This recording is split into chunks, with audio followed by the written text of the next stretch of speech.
ప్రభునందు ప్రియమైన దేవుని బిడ్డలారా, ఈరోజు దేవుని యొక్క మాటలను మనం జ్ఞాపకం చేసుకుందాం. దేవుడు మాట్లాడే మాటలు చాలా గొప్పవి. దేవుని మాట మానవ జీవితానికి అమూల్యమైనటువంటి రత్నాలు లాంటివి. దేవుని మాట మనిషిలో జీవాన్ని పుట్టిస్తుంది. దేవుని మాట మనిషిలో ధైర్యాన్ని పుట్టిస్తుంది. దేవుని మాట మనిషిలో ఎడతెగని పట్టుదల కలిగజేస్తుందని బైబిల్ యొక్క వాక్యం బోధిస్తూ ఉంది. ఏదేమైనా ఈరోజు దేవుని యొక్క వాక్యం వినడానికి సిద్ధపడిన మీ అందరికీ మన తండ్రి అయిన దేవుని నుండి, ప్రభువైన యేసుక్రీస్తు నుండి కృపా సమాధానాలు మీ అందరికీ కలుగును గాక. ఆమేన్. మంచిది ప్రభువునందు ప్రియమైన బిడ్డలారా, ఈరోజు దేవుని యొక్క వాక్యాన్ని మనం జ్ఞాపకం చేసుకుందాం. బైబిల్ అంతట్లోని విశ్వాసం గురించి చాలా ప్రాముఖ్యమైన విషయాలు మనం చూస్తాం. విశ్వాసము లేకుండా దేవునికి ఇష్టడై ఉండట అసాధ్యం అని బైబిల్ యొక్క గ్రంథం బోధిస్తూ ఉంది. విశ్వాసం అంటే ఏంటి? అసలు విశ్వాసం ఎందుకు అంత ప్రాముఖ్యం? విశ్వాసము అంత ఇంపార్టెంట్ ఆ మనిషి జీవితంలో? అసలు విశ్వాసం అనేది లేకపోతే, విశ్వాసం అనేది రాకపోతే, విశ్వాసంతో ఉండలేకపోతే దేవుని దగ్గరికి చేరలేమా, వెళ్ళలేమా అనే విషయాలు ఈరోజు మనం స్పష్టంగా జ్ఞాపకం చేసుకుందాం. విశ్వాసం గురించి ప్రాముఖ్యంగా ఒక విషయం చెప్పడానికి నేను ఇష్టపడతా ఉన్నాను. ప్రియమైన బిడ్డలారా, బైబిల్ గ్రంథంలో విశ్వాసం అంటే మనందరికీ తెలుసు, నమ్మకము.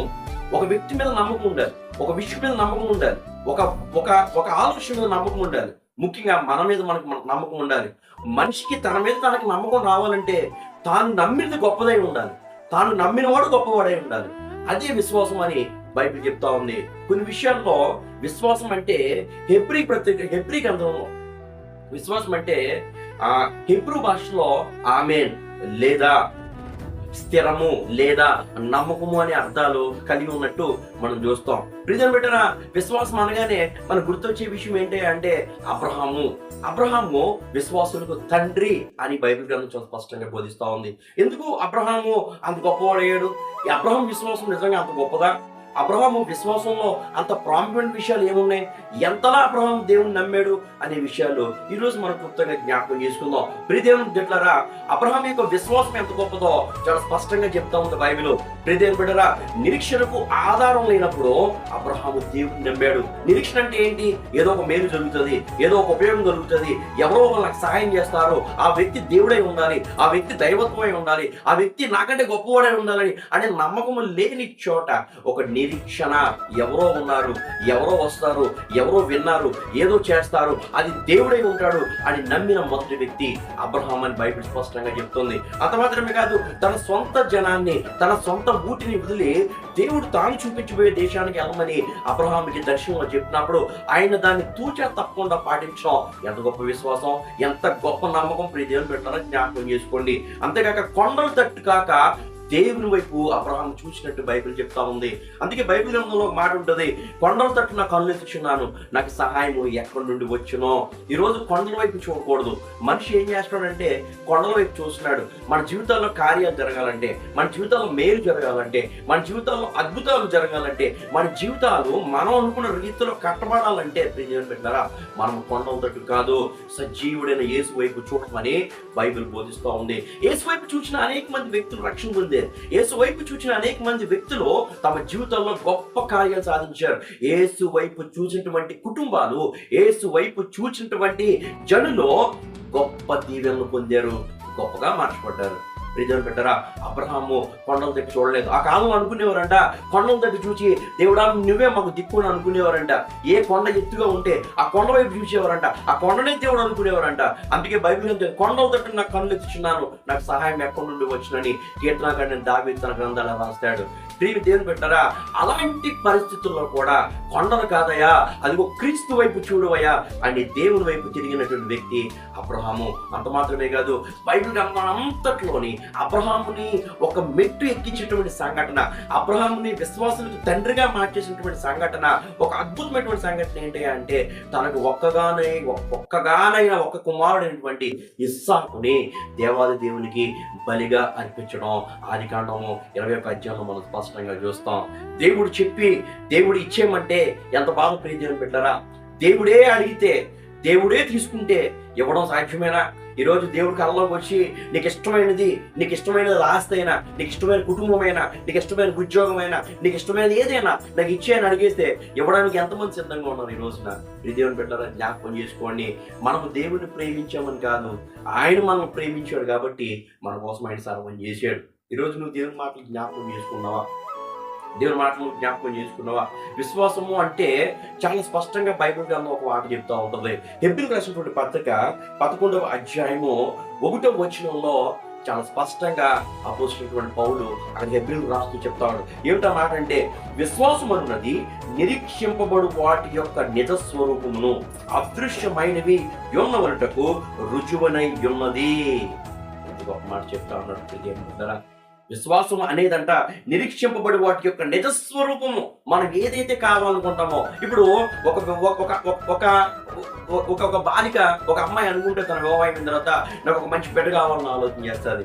ఎలాంటి బిడ్డ ఉండాలి? నాకు ఒక మంచి కొడుకు కావాలి, ఆ కొడుకు ఈ రూపంలో ఉండాలి, ఆ కొడుకు ఎలా ఉండాలని ఆలోచన చేస్తుంది కదా.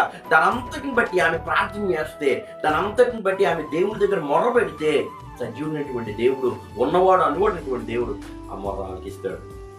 తను పుట్టబోయే బిడ్డ తను ఎలాగైతే విశ్వాసంలో చూడగలిగిందో, తను ఏదైతే అనుకుందో, ప్రియని బిడ్డరా జ్ఞాపకం చేస్తున్నారు. అందుకే అంటారు, అబ్బా అచ్చు ఈయనలాగే ఉన్నాడు, అచ్చు ఆయనలాగే ఉన్నాడు అని చెప్తా ఉంటారు కదా. అచ్చు గుద్దినట్టు మనం ఏదైతే విశ్వసిస్తామో అదే మన జీవితంలో జరుగుతుంది. అందుకే బైబిల్ గ్రంథంలో అనేక సార్లు యేసుప్రభువు చెప్తారమ్మా, నీ విశ్వాసమే నేను స్వస్థపరిచింది, నీ విశ్వాసం బట్టి అడుగు, నువ్వు కోరుకున్నట్టే నీకు అవునుగాక అని దేవుడు చాలా స్పష్టంగా చెప్తా ఉంటాడు. ఈ రోజున నువ్వు దేవుని యొక్క వాక్యాన్ని చాలా స్పష్టంగా అర్థం చేసుకోవాలి. ఎందుకు దేవుడు అంత విశ్వాసానికి ఎందుకు అంత ప్రాముఖ్యడు? ఎందుకంటే దేవుడు ఒక మాట చెప్పాడంటే, దేవుడు ఒక ఆజ్ఞ ఇచ్చాడంటే, దేవుడు ఒక వాగ్దానం మా మనిషికి చేశాడంటే ఆయన మాట తప్పని వాడు. తూచా తప్పకుండా 600 ఈ ఆకాశము భూమి గతించిపోతుంది, కానీ దేవుని మాట నేను గతించవు. కాబట్టి దేవుడు ఒక మాట ఇచ్చాడంటే ఆ మాట ఖచ్చితంగా నెరవేరుతుంది. ఎందుకంటే ఆయన మాట తప్పని వాడు, మనము చెప్పని వాడు. దేవునికి స్తోత్రం కలిగి గాక. ప్రియదేవుని బిడ్డరా, వాగ్దానం చేసిన వాడు, నమ్మదగిన వాడు, నీతిమంతుడు అని బయట చెప్తాము. అందుకే దేవుడు మాట తప్పని వాడు. కీర్తన గ్రంథము 96వ అధ్యాయము 12వ వచనంలో ఏముంటో తెలుసా? దేవుడు మాట తప్పని వాడు అని స్పష్టంగా అక్కడ కీర్తన గ్రంథం దావీదు రాస్తాడు. దీనినే యెషయా గ్రంథంలో 11వ అధ్యాయం 5వ వచనంలో ఇది సత్యము, దేవుడు సత్యమే చేస్తాడు, దేవుడు సత్యమే జరిగిస్తాడు. కాబట్టి ఈ విషయాన్ని నువ్వు నేను జ్ఞాపకం చేసుకోవాలి. ప్రియదేవుని బిడ్డలారా, దేవుని మాట నీతివంతమైంది, దేవుని మాట నీతి కలుగు చేస్తుంది. దేవుని నమ్మడం నీతి, అదే విశ్వాసం. ఇదే అబ్రహాం లక్షణం. అందుకే ఆదికాండంలో ఉంటుంది కదా, అబ్రహాము దేవుని నమ్మెను, అది ఆయనకు నీతిగా ఎంచబడును. దేవుని నమ్మడం వల్ల మనం నీతిమంతులు అవుతున్నాం. ఓ మనిషి నీతిమంతులు అవ్వాలంటే మరేదో చేయడం కాదు. అన్నిటికంటే ముందు ఏం చేయాలంటే దేవుని మాటను చెప్పినట్టు నమ్మాలి. దేవుని మాటను నమ్మకపోవడం పాపం అని బైబిల్ చెప్తాం. దేవుని మాట నమ్మడం విశ్వాసం అంటే అర్థం ఏంటంటే దేవుణ్ణి గుడ్డిగా నమ్మడం. దేవుడు నాకు ఇచ్చాడు కదా, దాన్ని బట్టి దేవుడు ఖచ్చితంగా చేస్తాడు. ఎందుకు వస్తుంది అవిశ్వాసం? ఎందుకు వస్తుంది అవిశ్వాసం? ఇది జరుగుతుందో లేదో, ఇది అవుతుందో లేదో ఎందుకు వస్తుందంటే మన జీవితంలో పాపం ఉన్నప్పుడు, మన జీవితంలో దేవునికి అవిధేయంగా ఉన్నప్పుడు, మన జీవితంలో దేవునికి ఇష్టంగా లేనప్పుడు మన జీవితాల్లో ఏమొస్తుంది తెలిసే డౌట్లు వస్తాయి కదండి. మన జీవితంలో డౌట్లు వస్తాయి. ఎప్పుడు డౌట్లు వస్తాయో తెలుసా? నువ్వు దేవునికి ఇష్టంగా ఉంటే, అవును నేను దేవుని దగ్గర దేవుని దగ్గర నిలబెడుతున్నాను, దేవుని సన్నిధిలో సదా మోకరిస్తున్నాను, దేవుని సన్నిధిలో నిత్యము నా మొర వినిపిస్తున్నాను, దేవుని దగ్గర నేను నీతిగా బ్రతుకుతున్నాను, యథార్థంగా బ్రతుకుతున్నాను అని అంటారు బైబిల్ గ్రంథం బోధిస్తుంది కదా. ఆయన యథార్థంగా ప్రవర్తించే వానికి ఏ మేలును చేయక మానవుడు అని చెప్తాడు.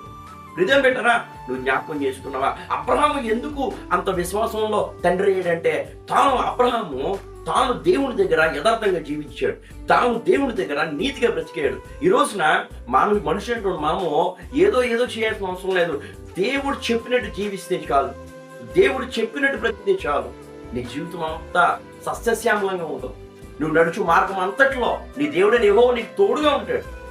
కానీ దేవుడు చెప్పినట్టు మానవుడు జీవించలేకపోతున్నాడు. ఆయన నేను ఆస్తులు ఇమ్మట్లేదు, ఆయన నేను కొడుకులు ఇమ్మట్లేదు, ఆయన నేను ఏది ఇమ్మనట్లేదు. కానీ దేవుడు ఏమని అడుగుతున్నాడు తెలుసా? నీ సమయాన్ని, నీ హృదయాన్ని దేవుడికి ఇమ్మని అడుగుతున్నాడు. ఆ సమయం కూడా దేవుడికి మనం ఇవ్వలేకపోతున్నాం. దేవుని సన్నిధిలో ఒక్క దినం గడుపుట 1000 దినాల కంటే శ్రేష్టమని బైబిల్ గ్రంథం బోధిస్తుంది. దేవుని పెట్టారా, దేవునికి ఇచ్చే సమయాన్ని నువ్వు దేవునికి ఇచ్చి చూడు. దేవుడు నీకు ఇవ్వాల్సింది ఒక్క నిమిషం కూడా ఆలస్యం చేయడు. నువ్వు దేవునికి ఇవ్వాల్సింది ఇస్తే, అది సమయమైనా, కానుకైనా, ప్రయారిటీ అయినా, ప్రాముఖ్యత అయినా, ఇంపార్టెన్స్ అయినా, నీ ఫస్ట్ ప్రయారిటీ నువ్వు దేవునికి ఇవ్వాలి. అప్పుడు దేవుడు నీ జీవితంలో పరిగెత్తున వచ్చి కార్యం చేస్తాడు. ఈరోజు ప్రియదేవుని పెట్టారా, మరే మాట ఉంటుంది, ఏలయనగా నీతిమంతుడు విశ్వాస మూలముగా జీవించును.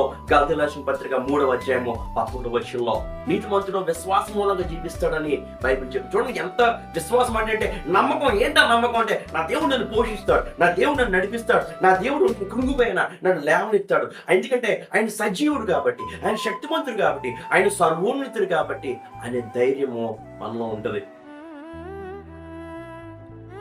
ఒక వ్యక్తి చెప్తాడు, నేను నా గురించి అంత తెలిసి కూడా దేవుడు నన్ను ప్రేమించాడు, ఎంత గొప్ప విషయం అని చెప్తాడు. ఎంత మంచి మాట కదండి. మన గురించి తెలిసి కూడా, మన బలహీనత తెలుసు దేవునికి, మన బలం తెలుసు, మన బలహీనత తెలుసు. బలం తెలిసినోడు కాదు, బలహీనత తెలిసినోడు దేవునికి ఇష్టమైన వాడు. బలహీనత తెలిసిన వాడు దేవునికి ఇష్టమైన వాడు. మన బలహీనతలు ఏమిటో మనం తెలుసుకొని దేవుని దగ్గర మోకాళ్ళు వేయాలి. మన బలహీనతలు ఏమో తెలుసుకొని దేవుని దగ్గర కన్నీరు కార్చాలి. మన బలహీనత తెలుసుకొని దేవుని వైపుకు చేయి చెప్పాలని బైబిల్ గ్రంథం బోధిస్తా ఉంది. ప్రియదేవుని బిడ్డలారా, జ్ఞాపకం చేసుకోండి, విశ్వసించువాడు కలవరపడ్డడు. రోమాపత్రిక 9వ అధ్యాయము 23వ వచనం. ఎందుకు కలవరం ఉండదంటే, నువ్వు దేవుని మీద అనుకున్నావు కాబట్టి, దేవుని మీద నీ చేయి పెట్టుకున్నావు కాబట్టి, దేవుని పట్టుకున్నావు కాబట్టి నీ జీవితంలో ఏముండదంట, కలవరం ఉండదు. ప్రియదేవుని బిడ్డలారా, అబ్రహాము తన జీవితంలో దేవుని పట్టుకున్నాడు. అందుకే నీకు ఒక్కగానైనా ఒక కొడుకునేటువంటి ఇస్సాకును ఇచ్చేవా అని అన్నప్పుడు అబ్రహాము అనుకున్నాడు, మృతుల్లో నుండి సైతము నా కుమారుని లేపగలడు దేవుడు. నేను ఒక కొడుకుని కోల్పోయినా నాకు వచ్చే నష్టమేం లేదు. అది నాకు బాధాకరమైనప్పటికీ నా దేవుడు అడిగితే నేను దేనిని ఇవ్వడానికి సిద్ధంగా ఉన్నాను. ఎంత విశ్వాసం ఈ రోజుల్లో మానవులు చూపించగలుగుతున్నారా? ఎంత విశ్వాసం ఈ రోజుల్లో మానవులు ఇవ్వగలుగుతున్నారా? దేవుని దగ్గర పెట్టగలుగుతున్నారా? దేవుని ఆరాధన జరిగితే సమయానికి వెళ్ళి కూర్చొనే ఒక అంత ఖాళీ కూడా ఉండట్లేదు మనిషికి. ఒక గంటన్నర సమయము దేవుని దగ్గర గడపలేకపోతున్నాడు. ఒక 10 నిమిషాలు మోకాలు వేసి ప్రార్థన చేయలేకపోతున్నాడు. ఒక 10 అధ్యాయాలు చదవలేనటువంటి పరిస్థితి ఈ రోజు నా ప్రియ దేవుని పెట్టారా క్రైస్తవ విశ్వాసంలో కనబడుతూ ఉంది. నేను ఎవరిని విమర్శించట్లేదు, కానీ మనం స్వకీయంగా ఒకసారి సెల్ఫ్ చెక్ చేసుకోవాలి. దేవుడు అడిగితే తను చొక్కగా ఉన్న కొడుకుని లేక అల్లారు ముద్దుగా పుట్టిన కొడుకు ఇస్సాకు 100 ఏళ్ల వయసులో అబ్రహాము ఎన్నో సంవత్సరాలు ఎదురు చూస్తే, ఎన్నో సంవత్సరాలు కనబడితే, ఎన్నో సంవత్సరాలు ప్రార్థన చేస్తే దేవాది దేవుడు ఇస్సాకుని కుమారుడిగా ఇచ్చాడు. అలాంటి ఇస్సాకుని దేవుడు వెళ్ళి అడిగాడంటే అబ్రహాముని దేవుడు చెక్ చేద్దాం అనుకున్నాడా? లేదంటే అబ్రహాము విశ్వాసం ఎంత ఉన్నది తెలుసుకోవాలనుకున్నాడా? ఈరోజు నువ్వు నేను జ్ఞాపకం చేసుకోవాలి. ఇది చూడండి, అబ్రహాముని అడిగాడు దేవుడు, నీ ఒక్కగానో కొడుకుని ఇచ్చేస్తావా? ఒక్క నిమిషం ఆలోచించలేదు. ఆలోచించుకొని చెప్తాను ప్రభా, రేపు మాట్లాడుతాను ప్రభా, ఎల్లుండి నీకు చెప్తాను ప్రభా అని దేవుడు ఒక్క మాట కూడా దేవునికి తిరిగి ఆయన సమాధానం చెప్పలేదు. ఏమనుకున్నాడు తెలుసా? ఎస్, ఖచ్చితంగా నేను ఇచ్చేస్తాను. తీసుకుని వెళ్ళిపెడతాను కొడుక్కి. కొండ కింద దాకెళ్ళారు. కొండ మీద నుంచి పనివాళ్ళు ఆపమని చెప్పాడు. ఇస్సాకు ఇద్దరం పైకి వెళ్తా ఉన్నాడు. అది ఇస్సాకు అడిగిన మాట, నానా కట్టెలు ఉన్నాయి కానీ ఈ బలిపశు వేది ఎంత తండ్రిగా ఆ హృదయం ఎంత బాధపడి ఉంటుంది. ఈరోజు అర్థం చేసుకోవాలి. ఇదేం పెట్టారా? తాను తండ్రిగా ఎంత బాధపడ్డాడో, తండ్రి అనేటువంటి దేవుడు కూడా తన ప్రియ కుమారుని యేసుక్రీస్తు ప్రభు ఇచ్చినప్పుడు అంతే బాధపడి ఉంటాడు. యేసుక్రీస్తు ప్రభుని లోకానికి పంపించి అనేకమైనటువంటి జనులకు సాక్ష్యార్థంగా బలి పశువుగా, గొర్రె పిల్లగా, వధించబడినటువంటి గొర్రె పిల్లగా ఏ విధమైనటువంటి శిలువ కార్యం జరిగిందో దానికి సూచనగా ఈ యొక్క విషయాన్ని ఆదికాండంలో ముందుగానే దేవుడు రాయించాడు, జరిగించాడు. అబ్రహాం తీసుకుని వెళ్ళిపోయాడు. ఒక్క సెకండ్ కూడా ఆలోచించలే. అబ్రహాం పక్కన నిలబెట్టిన ఇస్సాకున్నటువంటి ప్రేమ ఎంత గొప్పదో చూడండి. తన తండ్రి చనిపోయినవాడు ఏం కాదు కదా, తాను వయసు వచ్చినోడే. కట్టిలు రాళ్ళు అన్ని పేర్చినప్పుడు ఇస్సాకు తెలియదా, అయ్యో ఆ బలిపశువు ఎవరో కాదు నేనే అని ఇస్సాకు ఒక మాట కూడా మాట్లాడలేదు. ఎంత గొప్ప సంఘటన అది, ఎంత గొప్ప ప్రేమ అది. తల్లిదండ్రులకు విధేయత చూపించి పిల్లలు ఉన్నారా ఈ రోజున? ఇస్సాకు తాను మరణమైపోతాడని తెలిసిన తన తండ్రిని అబ్రహాంకు ఒక మాట కూడా ఎదురు చెప్పలేదు. మౌనంగా, నోరు మెదపకుండా మౌనంగా తల వచ్చి తన చేతిని, తన జీవితాన్ని దేవుడి చేతిలో పెట్టాడు, అతని తండ్రి చేతిలో పెట్టాడు. ఈరోజు తల్లిదండ్రులకి విధేయులు అవ్వట్లేదు పిల్లలు. నిన్నెవరు చేయమని చెప్పారు? ఇదంతా నా ఇష్టం, ఇది నా జీవితం, నా లైఫ్ అని చాలా మంది చెప్తారు. అలాగే ఆత్మీయమైనటువంటి తండ్రులకి, సంఘ సేవకులకి, దేవుని పరిచయం చేసే సేవకులకి కూడా ఈరోజు విశ్వాసులు ఏం చేయట్లేదండి, విధేయత చూపించట్లేదు. మా ఇష్టం, నిన్నెవరు చెప్పుకున్నారు, నువ్వెందుకు. కొన్ని సంఘాల్లో కొన్ని ఆలోచనలు చేస్తే భయంకరమైనటువంటి సేవకుల మీద, దేవుని యొక్క కాపరుల మీద, దేవుడు ఏర్పాటు చేసిన బిడ్డల మీద అనేకమైనటువంటి విషయాలు మనం చూస్తాం. ప్రీతిగా పెట్టారా, ఈరోజు నువ్వు నేను జ్ఞాపకం చేసుకోవాలి. అబ్రహాము ఎప్పుడైతే దేవుడు నమ్మాడో ఖచ్చితంగా నా కొడుకుని ఎంతకు మించి నాకు నేను ఇవ్వగలడు. ఎందుకంటే దేవుడు అబ్రహాముకు వాగ్దానం చేశాడు, అదిగో పైన ఆకాశం నక్షత్రాలు చూసావా, వాటి నువ్వు లెక్క పెట్టగలవా, నీకు చేతనైతే లెక్క పెట్టు. ఎందుకు ప్రభువా? కింద ఇసుకను చూసావా, ఇసుక రేణువులు చూసావా, నీకు చేతనైతే లెక్క పెట్టు. ఎందుకు ప్రభా? వాటికంటే మిక్కిలిగా నేను హెచ్చిస్తాను అని దేవుడికి వాగ్దానం చేశాడు. ఆ వాగ్దానం ఖచ్చితంగా నా జీవితంలో దేవుడు నెరవేర్చాడని చెప్పి అబ్రహాం నమ్మాడు. అదిగో ఆ సమయం వచ్చింది, ఆయన కత్తి పైకెత్తాడు. వెంటనే అబ్రహామా, ఆ చిన్నవాన్ని ఏమీ చేయొద్దు, అమ్మో ఒకవేళ ఎవరు చేసేసాడే, మరి లేదు ప్రభా, నీకు ఇచ్చిన మాట నేను ఖచ్చితంగా నేను నెరవేరుస్తాను. ఎంత గొప్ప విశ్వాసం ఆ రోజు అబ్రహాం చూపించాడు. అబ్రహాం చూపించిన విశ్వాసంలో కనీసం 10% విశ్వాసం అన్న నువ్వు నేను చూపించగలిగితే దేవుని పెట్టారా, ఈ రోజు మన జీవితాలు ఎంతకంటే అద్భుతంగా ఉంటాయి. ఆ తర్వాత దేవుడు అదిగో ఆ పొట్టేలను పంపించాడు. అక్కడ అబ్రహాము వెంటనే బలి అర్పించాడు. ఆ కార్యం సంపూర్ణంగా నెరవేరిపోయింది. కానీ అబ్రహాం విశ్వాసము చరిత్రలో చిరస్థాయిగా మిగిలిపోయింది. ఆ వాగ్దానం బట్టి దేవుడు గొప్ప కార్యం చేశాడు. అబ్రహామును తన జనాంగాన్ని అనేక మందికి మాదిరిగా, అనేక జనాంగాలకి, తరతరాలకి, విశ్వాసులకి తండ్రిగా అబ్రహాముని తయారు చేశాడు. ప్రియదేవుని పెట్టారా, చివరగా ఒక మాట చెప్పడానికి నేను ఇష్టపడతా ఉన్నాను. దేవుణ్ణి ఆయన మాటను నమ్మకపోవటం గొప్ప పాపం అని చెప్పి హబక్కూకు గ్రంథము 1వ అధ్యాయము 5వ వచనంలోని, అపోస్తుల కార్యాల గ్రంథము 13వ అధ్యాయము 41వ వచనంలోని, యోహాను సువార్త 12వ అధ్యాయము 38వ వచనంలో కూడా మనకి బోధిస్తా ఉంది. దేవుని మాటను మనం నమ్మాలి. ఆ నమ్మిన వాడు ఎప్పుడు కలవరపడ్డు. అదే విశ్వాసం. ఒక చిన్నపిల్లని తల్లిదండ్రులు ఏం చేస్తారంటే ముద్దొచ్చి ఆకాశంలో విసురుతారు. ఆ చిన్నపిల్లవాడు భయపడ్డ ఏటాడు. ఎందుకు తెలుసా? వాడు నవ్వుతూ ఉంటాడు, వాడు సంతోషిస్తూ ఉంటాడు. ఎందుకంటే కింద నా బలమైనటువంటి తండ్రి చేతులు ఉన్నాయి, నన్ను ఎన్నడూ ఆయన పడనివాడు, ఆయన నన్ను పట్టుకుంటాడని ఒక గొప్ప నమ్మకం. అదే విశ్వాసం. ఈరోజు అలాంటి విశ్వాసం నీకు నాకు ఉండాలని మరొకసారి దేవుడు మనం జ్ఞాపకం చేసుకుంటున్నాడు. గుర్తుపెట్టుకుని ప్రీతి పెట్టారా, దేవుణ్ణి నమ్మడం అంటే అదేదో మరేదో కాదు. దేవుని నమ్మడం ప్రారంభించామంటే నీ జీవితాంతం మనం చచ్చే వరకు కూడా దేవుని మీద నమ్మకం అలాగే ఉండిపోవాలి. దేవుని నమ్ముకోవడం అంటే అమ్ముకోవడం కాదు. ప్రీతి పెట్టాలని జ్ఞాపకం చేసుకోవాలి. నిన్ను దేవుడు ఒక్కసారి నమ్మడం ప్రారంభిస్తే తన నమ్మకము, తన ప్రేమ ఎప్పటికీ చెరిగిపోదు. అందుకే 8వ గ్రంథం 31వ అధ్యాయం 3వ వచనం ఉంటది, శాశ్వతమైన ప్రేమతో నేను నిన్ను ప్రేమించున్నాను గనుక విడువక నీ యొడల కృప చూపుచున్నాను అని బైబిల్ గ్రంథం బోధిస్తా ఉంది. దేవుడు అనాది కాలంలో ఎలా ప్రేమించాడో ఇప్పటికీ అలా ప్రేమిస్తా ఉన్నాడు. ఆయన ప్రేమ ఎన్నటికీ మారనిది అదే ఆగాప ప్రేమ. ఈరోజు ప్రియ దేవుని బిడ్డలారా, నువ్వు దేవుని నమ్ముకుంటే ఎప్పటికీ ఆ నమ్మకం అలాగే ఉండిపోవాలి. నీ నమ్మకాన్ని బట్టి ఏదో రోజు నాడు నువ్వు కోరుకున్న దేవుడు నీకు ఇస్తాడు. ఇన్ని రోజులు అయిపోయింది కదా, ఇన్ని సంవత్సరాలు అయిపోయింది కదా, నా బ్రతికి ఏం మారలేదని నువ్వు ఆలోచించడానికి ఏమాత్రము కూడా సంకోచించుకో. దేవుడు ఖచ్చితంగా నీ జీవితంలో కార్యం చేస్తాడు. నీ నమ్మకానికి విలువైనటువంటి బహుమానము, నీ నమ్మకానికి విలువైనటువంటి ఆశీర్వాదము ఏదో ఒక రోజు దేవుడికి ఇస్తాడు. ఆ ఆశీర్వాదం ఎలా ఉంటుందంటే నువ్వు తిరిగి చూడలేనటువంటి స్థితిలో దేవుడు నిన్ను నిలబెడతాడు. అలాంటి విశ్వాసము నీకు నాకు ఉండాలని కోరుకుంటూ దేవుడు ఈ మాటను తన వినికిడిలో దీవించి ఆస్వాదించును గాక. ఆమేన్.